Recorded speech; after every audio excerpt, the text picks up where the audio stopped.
今年ももらいました。で、1キロほどこれありますので、今年は梅をらっきょう酢でつけようと思います。まずこれをよく洗いまして、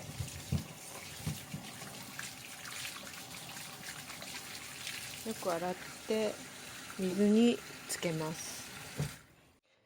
よく洗って、梅を水につけました。アク抜きで、2、3時間ほどこのままつけておきます。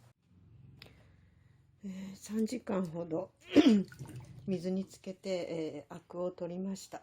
で、これをざるに打ち上げます。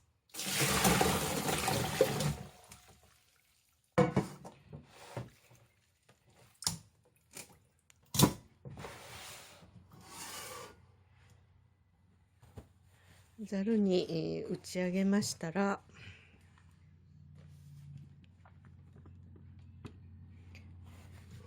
今度はこれをキッチンペーパーか布巾のようなものでしっかりきれいに水気を拭き取ります。そして梅をつけるのにはここの付け根ついてたところの黒いヘタのようなものを取ります。でしっかり水気を取ってこれをすべてやります。全部きれいに本当にきれいに水を拭き取ってこれを外します。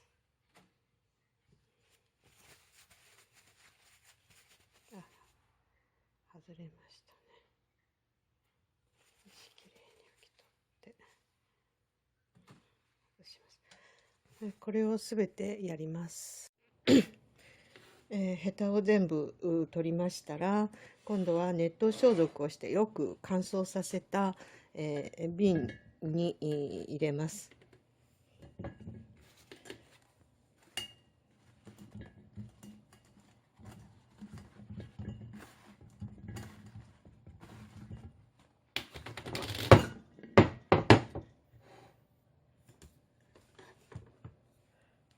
もう少し小さい瓶でもいいんですけどちょっと今空きがこれだけだったので、これにします。そしてそれに、おたふくのらっきょう酢を使いますおたふくのらっきょう酢をひたひたになるように入れます。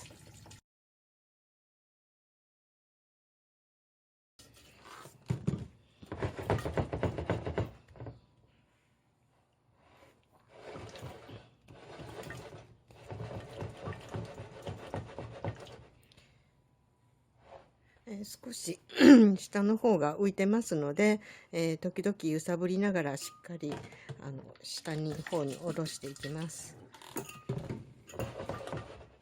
でこれで、蓋をして、3ヶ月ぐらいしたら食べれるようです。これは私の友達がずっと毎年やっていて、梅をつけるよりも手軽で、とっても美味しいということで今年私もつけてみました。